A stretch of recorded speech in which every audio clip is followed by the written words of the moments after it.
তোমরা সবাই কেমন আছো? আশা করছি সবাই অনেক অনেক ভালো আছো। আমিও অনেক ভালো আছি। আমি পাপিয়া চলে আসলাম নতুন সকালে নতুনভাবে একটা মিষ্টি ব্লগ ভিডিও নিয়ে তোমাদের সামনে। আজকে হলো শনিবার, আজকে হলো জামাই ষষ্ঠী। সবাইকে জানছি শুভ জামাই ষষ্ঠী, অনেক অনেক শুভেচ্ছা আর অনেক অনেক ভালোবাসা। আর এখন বাজে সকাল 7টা। এখন থেকে আমি আমার নিউ ব্লগটা স্টার্ট করলাম। আজকে কিন্তু বেশ বাইরে ঝলমলা একদম ঝকঝকা একটা সুন্দর রোদ উঠেছে, একটা সুন্দর পরিবেশ।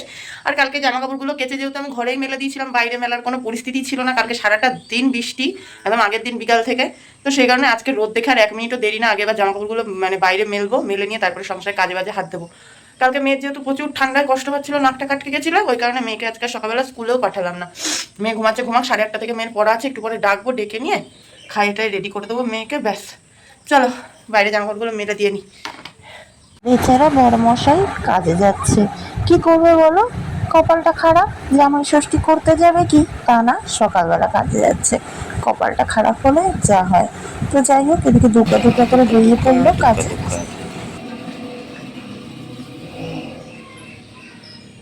ওদিকে বরমশাই তো দুগ্গা দুগ্গা করে কাজে বেরিয়ে পড়লো, আর আমিও লেগে পড়লাম আমার কাজে। বছরের এই দিনটা আসলে এত পরিমাণে মনটা খারাপ হয়ে থাকে, সেটা বলার বাইরে। কিন্তু মনটা খারাপ হলেও তো আর কিছু করার নেই, সংসারের কাজ তো আর পড়ে থাকবে না আমার জন্য। তো মন খারাপ হোক আর যাই হোক, সংসারের কাজ তো করে নিতেই হবে। তো এই যে দেখো, এদিকে আজকে বেশ ঝলমলে রোদ উঠেছে, রোদে সমস্ত জামা কাপড়গুলো মেলে দিচ্ছিলাম। আগের দিন তো এই জামা কাপড়গুলো বাইরে কোনো মেলার চান্সই পাইনি, তাই ঘরেই মেলা ছিল, তাই আজকে বাইরে মেলে দিয়েছি রোদ উঠতে না উঠতেই। ওদিকে জামা কাপড়গুলো আগে রোদে মেলে নিয়ে এদিকে ঘর দুয়ারটা ঝাঁটিয়ে নিচ্ছি। আজকে বেশ অনেকটা বেলা করে ঘুম থেকে উঠেছি, যেহেতু মেয়ের ভোরবেলা স্কুলে নিয়ে যায়নি, ঘুমটাও যেন আজকে আর ভাঙতে চাইছিল না। তো যাই হোক, এদিকে বড়মশাই কাজে চলে গেল চাটা খেয়ে নিয়ে। আর কোনো রকম ঘর বাড়িটা সকালবেলা মোটামুটি না ঝাঁটানোর মতনই বললে চলে। আর এদিকেই দেখো, পিঁপড়ে যা বাসা করেছে, আর এটা পরিষ্কার করতে গিয়ে মনে হচ্ছে যেন ঘর বাড়িটা আমি কতদিন ঝাঁটাই না। কি করবো বলো, বর্ষাকালে এত পরিমাণে পিঁপড়ের উৎপাত হয় না, মানে মুখে বলার মতো না, এত বিরক্তি লাগে। পানি দাও, হ্যাঁ। চিড়ে আর মুরগি মেয়েকে পাঠালাম দোকানে 5 টাকার চিড়ে আর মুরগি আনতে। আমি যেহেতু চিড়ে খাই না, এমনি গ্যাস আমার, তোমরা তো জানো আমার গ্যাসের প্রবলেম, ওই জন্য আমি চিড়ে খাই না, নামমাত্র আজকে ষষ্ঠীর দিন খেতে হয়। তো সেই কারণে একটুখানি আনতে দিলাম, মুখে দেওয়ার মতন, নিয়ম রক্ষা যারে বলে। এদিকে আমি দোকান করে নিয়ে চলে এসেছি সাদা তেল, ময়দা, ছোলার ডাল, আলু, এটা গরম মশলা, গরম গরম ফুলকো ফুলকো লুচি, তার সাথে আমি আলু পটলের তরকারি করব, আর ছোলার ডাল। বরমশাই দই মিষ্টি নিয়ে আসবে, ব্যাস। ফ্রিজে আম রয়েছে। আমার কপালে নয়, বাবার বাড়ি গিয়ে ষষ্ঠী নেই, বরমশাইয়ের বাড়িতে যেটুকু পারি জামাইয়ের মতন করে ষষ্ঠীর মতন সাজিয়ে দেবো। ওরা দুপুরবেলা ভাত খাবে, মেয়ে আরও ভাত খাবে, ভাত রান্না করব রাত্রেবেলা। আর ভাত দেবো না কাউরে, লুচি দেবো সবাই নেই। চলো স্নান ধান করে আসি, করে এসে নিয়ে এবার তোড়জোড় শুরু করি। ভাবলাম স্নান করতে যাবো, স্নান করতে যাওয়ার আগে না ময়দাটা মেখে থুয়ে যাই, তাহলে বেশ লুচিটা বেশ ফুলকো ফুলকো ভালো হয়, জানো বন্ধুরা। আমার তো একার ঘরে একা, আমাকেই করতে হবে। যে যে কাজগুলো এগিয়ে রাখবো আমারই ভালো, তাড়াতাড়ি হয়ে যাবে। চলো আটা বলছে না, সরি, ময়দাটা মেখে নিয়ে স্নান করে এসে তারপরে ব্যাস বসিয়ে দেবো পুজো টুজো দিয়ে। এখানে লেগে পড়লাম রান্না বান্নার কাজে। আমার কিন্তু আজকে স্নান দান করে পুজো পাঠ করে তারপরে চলে আসলাম, একদম হেসেলে বলতে পারো। আর এদিকে থালায় করে করে অনেকগুলো লুচি একসাথে বেলে নিয়েছি।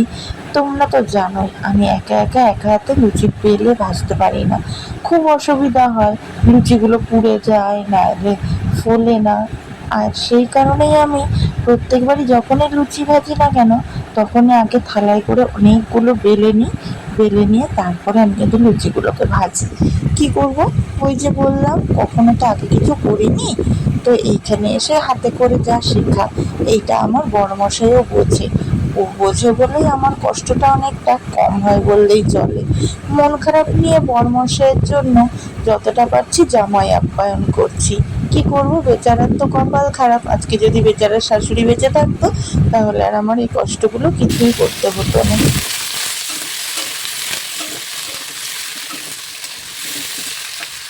ফাইনালি আমার সমস্ত কিছু বানানো কমপ্লিট, আর এখানে মা আমি খেতেও বসে পড়েছি। আজকের মেনুতে ছিল আলু পটলের তরকারি, ছোলার ডাল, লুচি, আর বড়মশাইয়ের জন্য করেছিলাম ভাত। শুধু বড়মশাইয়ের জন্য বলবো না, বড়মশাই আর মেয়ে দুজনেই খাবে ভাত দুপুরবেলা, কিন্তু আমার মেয়ের শখ হলো আমার সাথে একটু বসে লুচি খাবে, তো সেটাই খাচ্ছিল। তো তো চলো খেয়ে নি। মামার বাড়ি? মাম্মা, মাম্মা যাবে না? ঠিক আছে। মেয়ে এদিকে মন খারাপ করে শুয়ে রয়েছে, সবাই ষষ্ঠীতে যাচ্ছে, ও কেন যাচ্ছে না মামার বাড়ি, তাই তো বুটু? বুটু না করে না, আমরা কয়দিন পর যাবো। হ্যাঁ বুটু, হ্যাঁ তুমি এখনই যাবা? তাই ওই জন্য নাক করেছো? তুমি ষষ্ঠীতে ওখানে গিয়ে যা যা খাবার তোমার তো আমি বাড়িতে বানিয়ে দিলাম। হ্যাঁ এদিকে ঘুরে বলো, আমি শুনতে পাচ্ছি না। তাও যাবা? আচ্ছা ঠিক আছে, নিয়ে যাবো। হ্যাঁ এখন বিষয়টা হয়েছে যে আমার মেয়ের প্রচুর পরিমাণে মনটা খারাপটা এই কারণে যে ওর ষষ্ঠীতে খুব যেতে ইচ্ছা করছে, তাই তো? তাই যাবা? ষষ্ঠীতে আমরা যাচ্ছি না বলে আমার পুচুমণি অনেক অনেক মন খারাপ হয়েছে, তাই না পুচুমণি? তুমি কিসে করে যাবা? গাটা আবার গরম গরম মনে হচ্ছে, কিসে করে যাবা? এদিকে তাকিয়ে বলো। ট্রেনে করে যাবা? আচ্ছা ট্রেনে প্রচুর ভিড়, উঠা যাবে না। এ দেখো ষষ্ঠীতে যা যা তুমি খাবা মামার বাড়ি গিয়ে, আমি তোমার বাড়িতেই বানিয়ে দিলাম। আলু পটলের তরকারি, তারপরে ছোলার ডাল, লুচি, বাবা আবার দই মিষ্টি নিয়ে আসলো, ফ্রিজে আম রয়েছে।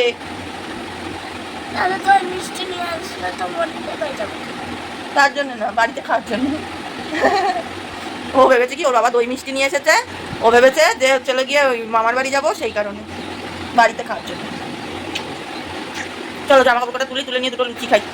হ্যাঁ চলো, ছোনা মেয়ে, আমার ছোনা মেয়ে। আমার তুমি যখন বড় হবা মা, তুমি যখন বড় হবা পড়াশোনা শিখবা, পড়াশোনা শিখে তারপরে তোমার বিয়ে দিয়ে দেবো। তখন তুমি জামাই নিয়ে আসবা, আমি এরকম বড় একটা বাটা জামাই বাটা সাজিয়ে বসে থাকবো। হ্যাঁ যে আমার মেয়ে আর আমার জামাই আসবে, ঠিক আছে? সুন্দর করে জামাই বাটা সাজিয়ে বসে থাকবো। হ্যাঁ ওই তো তুমি বড় হবা, দিদিমণি হবা, তারপর তোমার একটা হেভি সুন্দর ঘর দেখে তোমার বিয়ে দিয়ে দেবো, তারপরে তুমি আসবা। হ্যাঁ তোমার বরকে নিয়ে আসবে তো?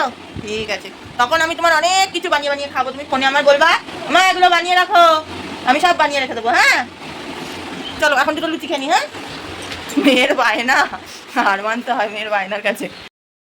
শুভ সন্ধ্যা বন্ধুরা, এখানে মেয়েকে দিয়ে দিচ্ছি। এখন সন্ধে বলতে সন্ধে রাতের মাঝখানে, এখন মাঝে রাত্রি 8:30 মতন। আর এখানে মেয়েকে দিয়ে দিচ্ছি রাত্রেবেলা খেতে, যেহেতু মেয়ের রাত্রেবেলা এখনো ওষুধ আছে, ওষুধটা খাবে, তাই মেয়ে রান্নায় ঘুমিয়ে পড়বে তো তাই। আর এখানে আমি একটুখানি নিয়ে নিচ্ছি চিড়ে আর দই, এটাই খাবো আমি রাত্রেবেলা, আর কিছু খাবো না। আর এখানে বসে বসে আমার সবচাইতে ফেভারিট একটা জিনিস পুলিশ ফাইলস দেখতে দেখতে খাচ্ছি। পুলিশ ফাইলের যে আমাদের কী নেশা কী বলবো জানো তো বন্ধুরা। তো চলো দই চিড়েটা খেয়ে নিই, খেয়ে নিয়ে তারপরে আসছি। তারপর পারি ভাঙতে? হ্যাঁ জলের মধ্যে দিয়ে দে না, গিলে খাবি? হ্যাঁ ঢক করে গিলে খেয়ে নিবি, স্কুলে এমন খাস না আয়রন বড়ি, ওরকম ঢক করে গিলে খেয়ে নিবি। পেরেছিস ভাঙতে? আমি দেবো হচ্ছে বলে যাক। হ্যাঁ তারপর খেয়ে নিবা, ঠিক আছে? ঠিক আছে মা, শোনো আমার একটু শরীরটা ভালো লাগছে মা কালকে দিয়ে। হ্যাঁ ভালো লাগছে তো? কালকে মাথা অত কষ্ট হচ্ছে না তো? সত্যি তো? হ্যাঁ কালকে মাথা অত কষ্ট হচ্ছে না তো? সত্যি তো মাম্মা? চলে আসলাম বিছনা করতে, এবার মেয়েকে পারবো ঘুম। কালকে যেরকম পরিমাণে ঝড় চলে গেছে মেয়ের উপর, যে আমি কি বলবো, এত টেনশনে ছিলাম যে রাত্রিবেলা যদি মেয়ে কিছু হয়। ঠান্ডায় যেরকম ভাবে বাবার না কাটতে যাচ্ছিল, আর বাবার সাথে যেহেতু যোগাযোগ করতে পারিনি, নেটওয়ার্কে ডিস্টার্ব ছিল, বাবা আজকে সেই অনুযায়ী মনে শান্তি। আর বাবা আজকে সকালবেলা আগে মেয়ের ওষুধ এনেছে, তারপরে কাজ হয়েছিল না বন্ধুরা। এবার এই যে চলে আসলাম, সারাদিন লুচি ফুচি খেয়ে না আর শরীর বলছে না, আর ভালো লাগছে না কোথাও। এবার মেয়েরও খাওয়া হয়ে গেছে, আর আমি দই চিড়ে খেলাম তো, আর রাত্রেবেলা খাওয়া দাওয়া করার মতন আর কোনো কিছু ইচ্ছা নেই। দেখা যাক বরমাসায় আসুক, তাও এবার মেয়ের ঘুম পাড়াবো, মেয়ের ওষুধ খাওয়ানো কমপ্লিট, ঘুম পাড়াবো, এবার আমি একটা ঘুম দেবো। আজকের মতন তোমাদের সবাইকে টাটা করে দিচ্ছি, দেখা হবে নতুন একটা ভিডিওতে কালকে অনেক অনেক ভালোবাসা নিয়ে। আর আজকে সারাটা দিনই ধরো মনটা খারাপ ছিল, মেয়েটাও সারাটা দিন সবাই গেছে মামা বাড়ি যাওয়া না, মামা বাড়ি যাওয়া না করে পাগল করে দিচ্ছিল। কি করবো বলো, যাওয়ার কপাল নেই, তাই সারাদিন লুচি খেয়েছি, আমার অবস্থা খারাপ সে আমি বুঝতেই পারছি। তো চলো বন্ধুরা, আজকের মতো সবাইকে গুড নাইট, সবাই অনেক অনেক ভালো থেকো, দেখা হচ্ছে নতুন কালকে একটা সুন্দর মিষ্টি ব্লগের সঙ্গে।